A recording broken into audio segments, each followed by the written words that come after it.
Our guest today is the chairman of the board of the RTA. The RTA is responsible for all passenger transit operations. Roughly 25 years ago, he co-founded CenterPoint Properties and served as president and CEO for 22 years. CenterPoint Property, at that time, maybe now even, is the largest property owner in metropolitan Chicago, and it was the first industrial REIT in the country to go public. One time, I had dinner with him recently, and he said that his family has an adage: learn, earn, and return. So our guest today, in following this public spirit, devotes more than half of his time, professional time, to charitable and civic organizations like the City Club of Chicago. Oh, one other thing. He's out of the real estate business. They sold it to CalPERS in 2006, which was fabulous timing, I might add. He graduated from Trinity College with a bachelor's degree in economics and philosophy. Ladies and gentlemen, the chairman of the RTA, John Gates. John? There we go. All right, have fun up here.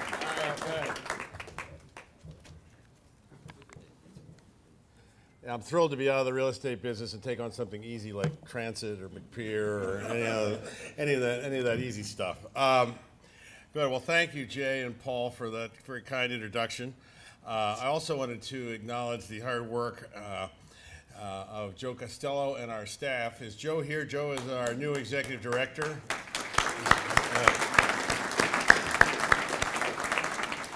And we have a terrific board that has sacrificed a lot for the RTA and for transit generally. And we have 4 members here.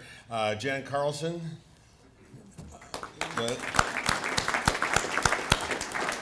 Bill Colson. Phil Fluentes. And John Fraga. So thank you very much for all that you have contributed. When I was elected RTA chairman in August of last year, I knew it would offer some challenges. However, despite having founded the New York Stock Exchange company and chairing the McPier, the reform board at McPier, I was very impressed by the number and magnitude and scale of the challenges offered by RTA.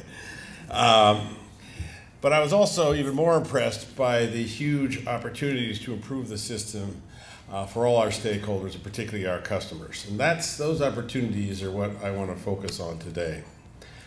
I see this job as an opportunity not only to bring meaningful improvements to transportation throughout the region, but also to bring innovative ideas, fresh thinking, and a little bit of a business perspective to this huge enterprise that is essential for economic development throughout metropolitan Chicago.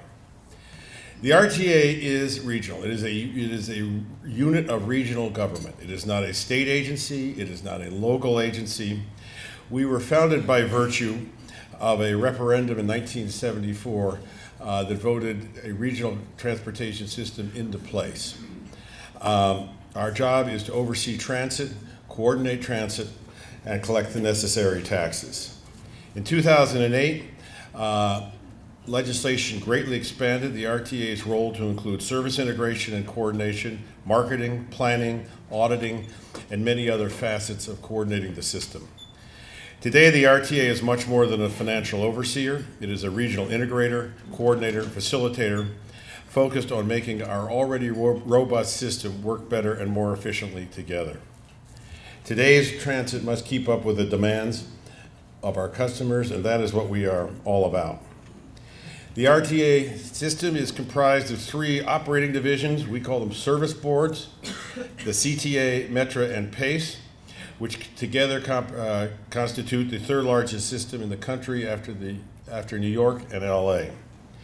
We serve 2.2 million rides every day.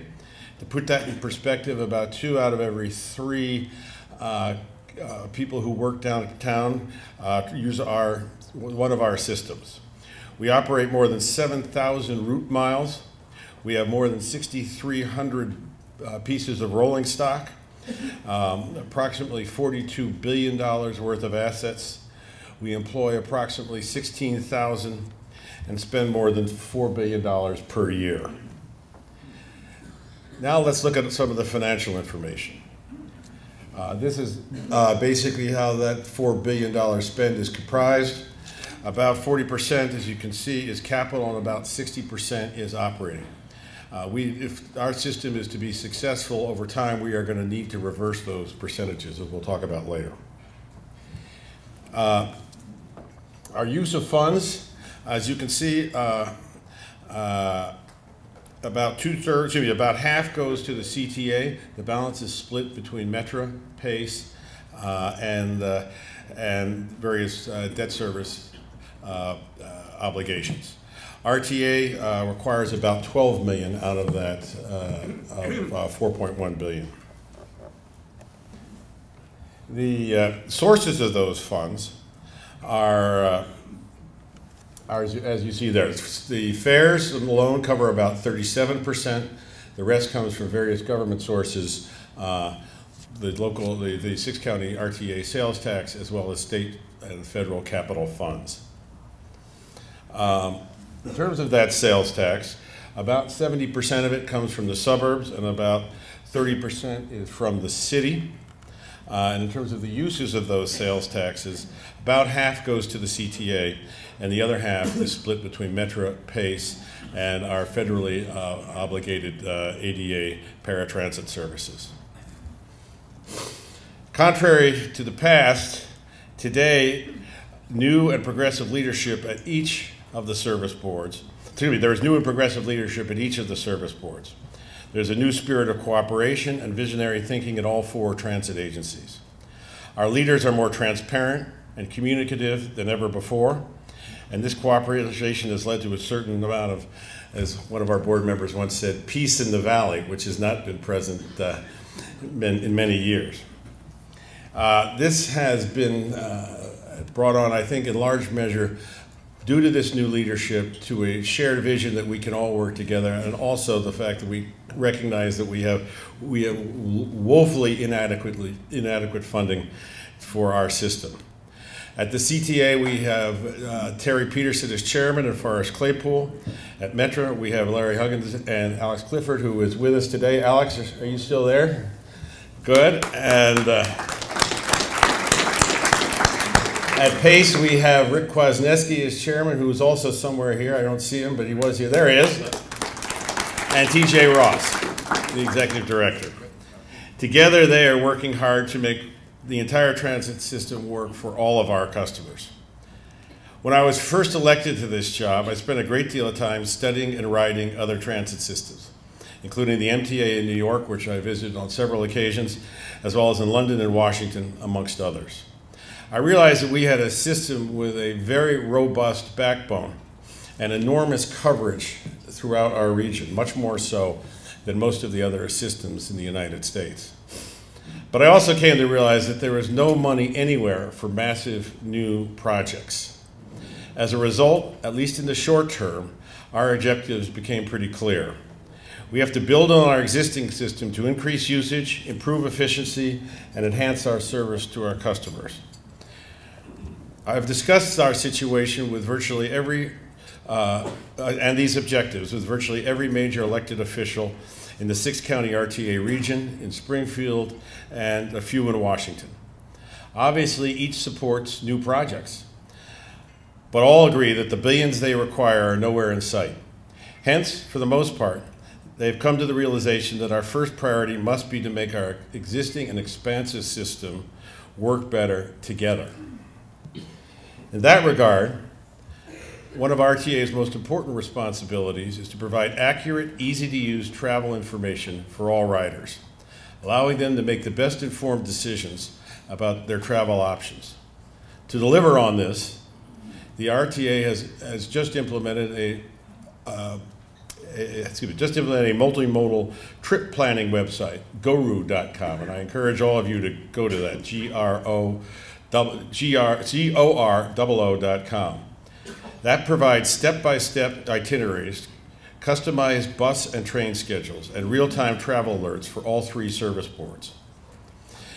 We also have the very popular Bus NL Tracker website, which provides real-time bus and train arrival information for the CTA and some L trains and some PACE buses. By the end of the summer, transit customers will be able to access real-time information for all 3 service boards from a single coordinated website. We will essentially have a bus tracker for the entire system. Additionally, though, RTA and the service boards are beginning to work with Google to integrate real-time information with trip planning, allowing customer itineraries to dynamically adjust to real-time location and speed of the equipment. This will allow people at any moment to find the quickest and cheapest route from where they are to where they want to go. If we can pull this off, we will become the only transit system in the world with real-time trip planning for all customers and all modes. This is why Google is so interested in working with us. But much more importantly, it makes the entire metropolitan Chicago transit system much more usable for everyone, particularly for those who don't make the same trip every day or wish to use transit for new destinations. This should make our system much, much more usable for many more people. Another part of enhancing our customer experience involves modernizing our fare system. In less than 3 years, all of our customers will be able to directly pay their transit fares using everyday credit and debit cards. CTA, Metro, and PACE will go from being like foreign countries with their own transit currencies to being like Walgreens, where you can pay for it with whatever you have in your wallet. This new open fare system means that casual riders, visitors, and tourists will no longer need to buy a ticket before boarding. All they would need is cash or a credit card. Additionally, we will be rolling out a new customer feedback website. This will provide our customers with access to the entire RTA platform to voice their opinions and share ideas. I'm proud to say that today's RTA is more customer focused than ever, but we also need to ensure that we are collecting every dollar that is owed to us. The RTA board has a fiduciary responsibility to ensure that the taxes enacted by our lawmakers are collected so that safe and reliable public transportation can operate in Northeast Illinois. Recently, Cook County and the City of Chicago have joined with the RTA to file suit against the Village of Shanahan and the City of Kankakee for wrongfully diverting tax revenues to their municipalities and to retailers through clandestine tax rebates. These allow retailers to pocket sales taxes that otherwise would go to the RTA and local governments within the RTA region. In addition, Shanahan and Kankakee are reaping multi-million-dollar windfalls without providing any additional services or expenditures. I believe that financial transparency should be the policy of any government unit, and therefore we've requested that each municipality provide a full accounting of who is getting these rebates. Thus far, they have declined to provide this information, and therefore our request is now in the courts. Nonetheless, RTA will work tirelessly to end these tax avoidance schemes so we have the money not only to run the trains, but to fund the cities and counties where it belongs. I've learned through my years in business that research is essential to ensuring that you are investing properly. It is no different at the RTA. That's why we are developing a broad set of metrics to examine the delivery of our transit services, both from a customer perspective in terms of service quality and from an economic perspective in terms of cost effectiveness and efficiency. Our metrics will look at factors such as on-time performance, speed, safety, mechanical failures, age of vehicles, cost of providing a passenger trip, fare revenues, and levels of capital investment, as well as other factors. We are committed to emphasizing both transparency and accountability with our performance measurement program, and we're posting the results of our analysis on our website to share with all stakeholders. Transit can be improved, but it can also help us improve. It can help us improve Chicagoland for our children and grandchildren. Currently, Northeastern Illinois does not meet federal air quality standards. But we can meet those standards if we convince more people to use transit instead of driving and by making more carbon efficient improvements to our fleet. Unfortunately, Congress is failing our environment and our public transit. On January 1st of this year, Congress failed to extend the current level of pre-tax benefits to public transit riders. The benefit was lowered from $230 a month to $125 a month. In the meantime, the pre-tax monthly benefit for parking increased from $230 a month to $240 a month. So essentially, Congress has now incentivized driving instead of using public transit. That is the opposite way from where we need to go. Our public transit system is the backbone of our region's economy. It provides for efficient movement of workers, school children, and tourists. Housing values are higher in transit-rich areas, and it provides thousands of jobs to our region. It also gives the region a huge economic development competitive advantage. But nothing designed or built 100 years ago, as much of our system was, can survive without constant attention and updating. Consider today's modern medical centers that replace many of the dismal hospitals of the past, the revolutionary changes in phone and information services, the unparalleled growth in American airplane service that today moves more than 70 million people. Just to handle that, O'Hare has been built and rebuilt 4 times, and Midway has died and been revived at least 3 times. Unfortunately, the same can't be said for transit. More than a quarter of the CTA, Metra, and Pace rolling stock is outdated, inefficient, and very, very costly to operate. More than half of our transit infrastructure is beyond its intended life. We have hundreds of miles of deteriorating track and structures that desperately need to be replaced, as we all know. Nonetheless, we will not compromise safety. The reality is, however, if we don't do something to fix this aging infrastructure, we will simply have to slow down the system, perhaps until the safest lines are the ones that don't operate at all. To avoid this and return our system to a state of good repair will require the investment of $24 billion. Obviously, neither this region nor this state has that kind of money.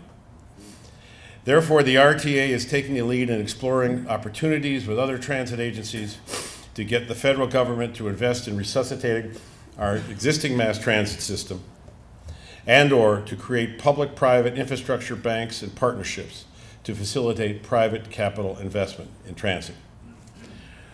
We are reaching out to these other cities which are facing similar problems to create a coalition which will be able to get this done in Washington. To do this, however, we must first prove to the public, to Washington, and to the capital markets that we are good financial stewards. Therefore, I'm very happy to announce that for the first time in 8 years, RTA will no longer be diverting capital dollars to operations. Because of this past diversion, we have foregone over $750 million of critical repairs over the last 8 years. Enough, for instance, to replace half of the CTA L cars. And there's some more good news to share today. Contrary to this state's unfortunate trend, I'm pleased to announce that Fitch has just upgraded RTA's long-term bond rating. And this not only strengthens our funding capability, but demonstrates that our transit system is on a much more solid financial footing. It also proves that we can do more with less. We have a very robust transit backbone with huge coverage. Our customers will be the first in the nation to have GoRoute, Transit Tracker, and an open fare system for all service boards. For the first time in recent memory, all 4 transit agencies are working very well together. For the first time in years, our finances have stabilized and in fact are improving. Perhaps our opportunities are beginning to overcome some of the challenges that we face. I have no doubt that if we continue to work together, we can make this the finest transit system in the United States. And now, if we have any questions, I'd like to thank you very much for your time.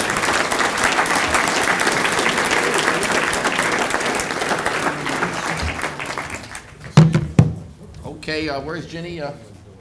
Raise your hand if you have a question, Miss Ginny. And Jim Fowler, you're from New York, and you're not used to this, so be ready. The first question after that brilliant speech. comes from George Ranney. George, where are you? Raise your hand. Raise your hand. The man that came this close to winning the Republican nomination for senator in 1986. Not many people know that. George Ranney, Metropolis Strategies. Are you ready? Probably not. But Here we go. I've known George for a long time. I have a pretty good idea what he's going to ask. Yeah, and I hope you're still friends. The RTA has been in existence for 38 years.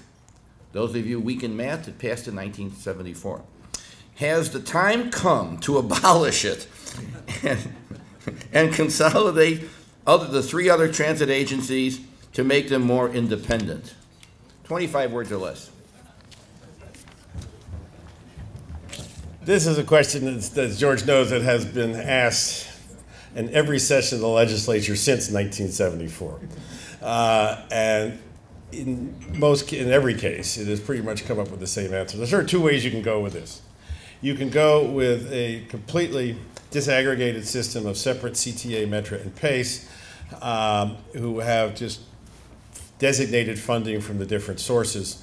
That will not engender the kind of cooperation and synergies that I think we all seek.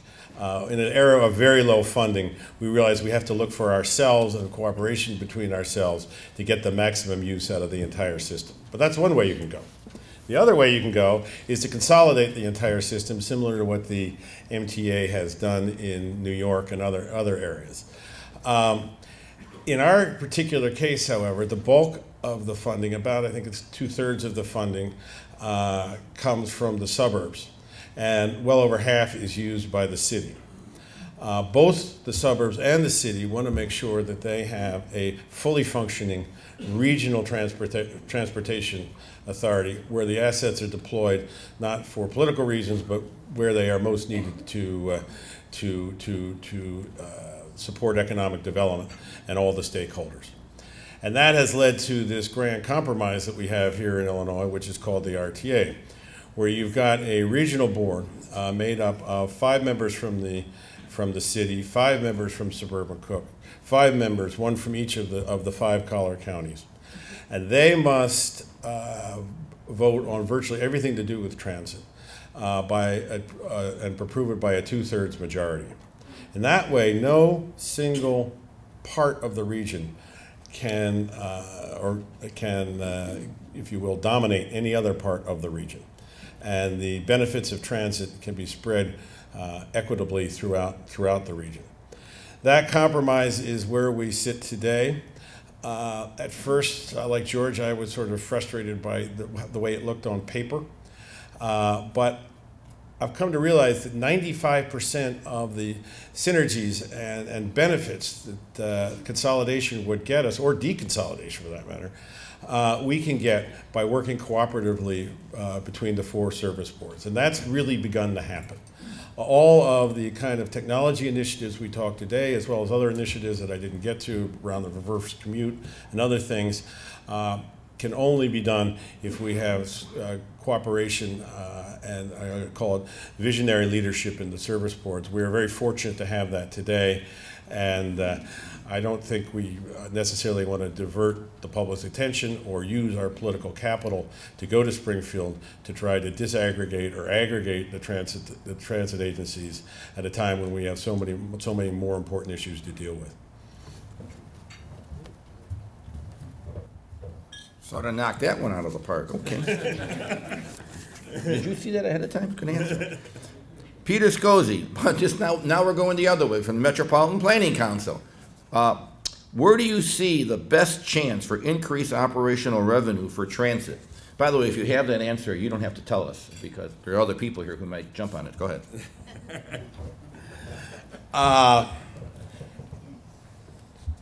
The RTA system, like most big city transit systems, only has about 22% capacity utilization. That means that only about 22% of the seats we have available for revenue actually produce revenue. The rest are empty, usually taking rolling stock out to the suburbs to be reused again on the traditional commute, or buses that are headed in places to be rerouted someplace else. as we all know, only about 20% of the population is in the city of Chicago. The regional population is in the city of Chicago, and only about 35% of the jobs. The rest is in the suburbs. And we send literally millions of seats, empty seats, to the suburbs every day, while employers out there are seeking a lot of types of labor that is only available in the city, whether it be young commuter programmers or people who will work for relatively low wages in the many factories and warehouses out there.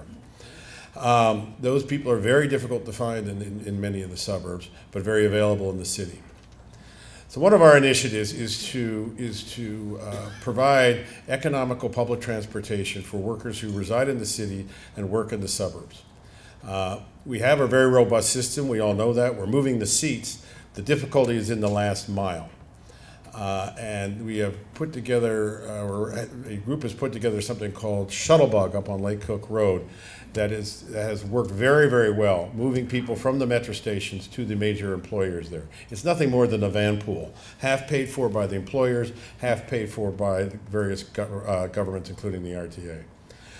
We'd like to replicate that at some of the other major employment nodes throughout the metropolitan area.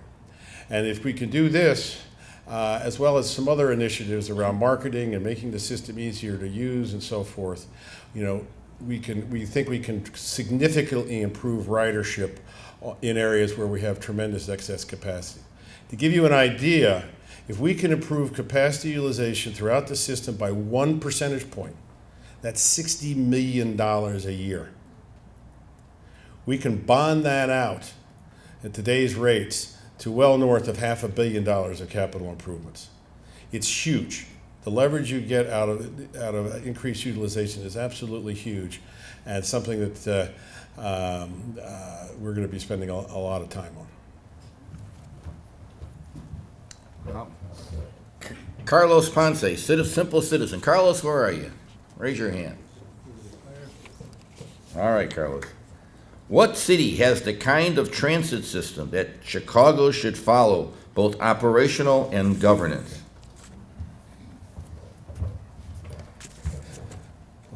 Carlos and I have known each other for a long time. He would absolutely saved our bacon at McPeer, and I want to thank him very much for a lot of the improvements that are happening there today. But you know, I think what I've learned is that each system has a different set of governance parameters or governance model. And that's peculiar to its geography, to its politics, to the geographical reach of its system. I'm not sure there is one good model. I think each group of people will find their own way to governance. It is clear, though, that the systems that work the best work systematically. They are the systems where everybody sees all the transit options that are available all the time. And that's why we're so interested in some of these electronic wayfinding capabilities, because we would be the first in the country, probably in the first of the world, to have a system where anybody who had a computer or other device available to them could find out real time what is the fastest way to get between here and there. Most people who use our system are commuters. They'll figure it out. They know where they live, they know where they work, and they'll figure out the fastest way to get between the two. But for the itinerant traveler who can drive, again, this additional usage, additional capacity utilization, the system is very confusing. I don't know if anyone has ever seen a combined transit map for metropolitan Chicago, but I've had plates of pasta that look less confusing. It's an absolute mess.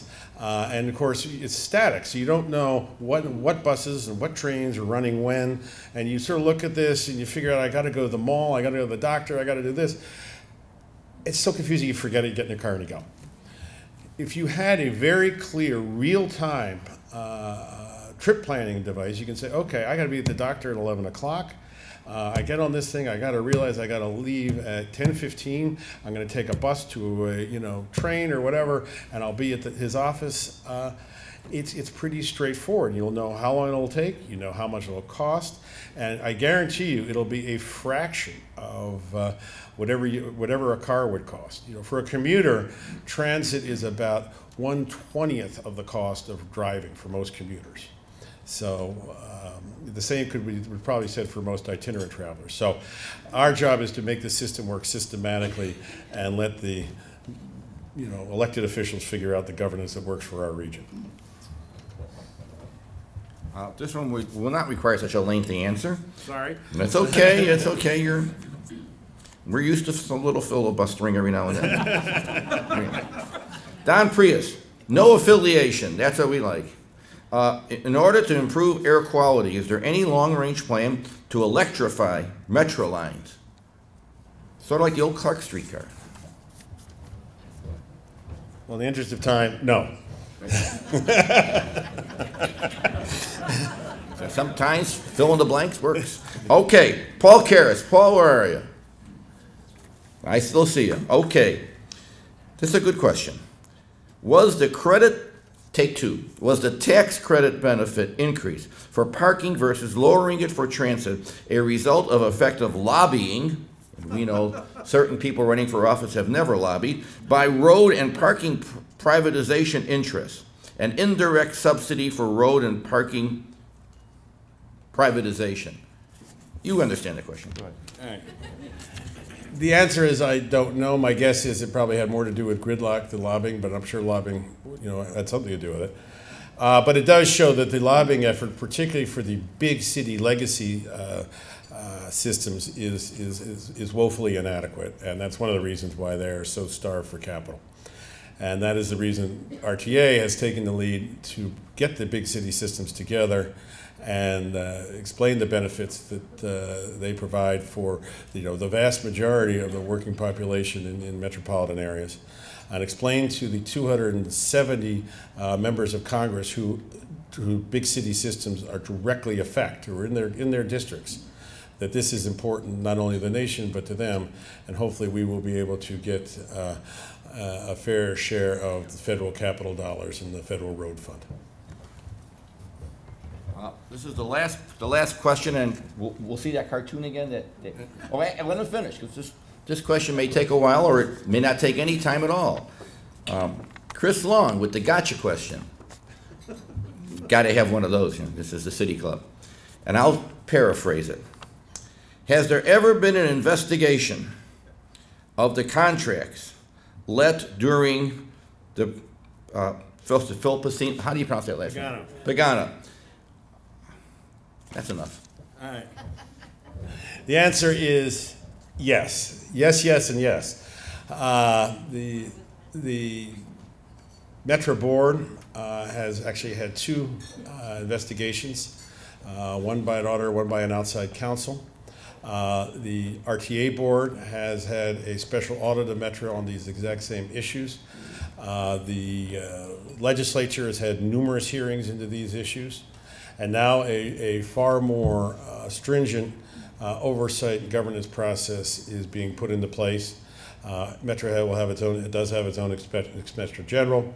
RTA has a much stronger audit capability now and Inspector General capability.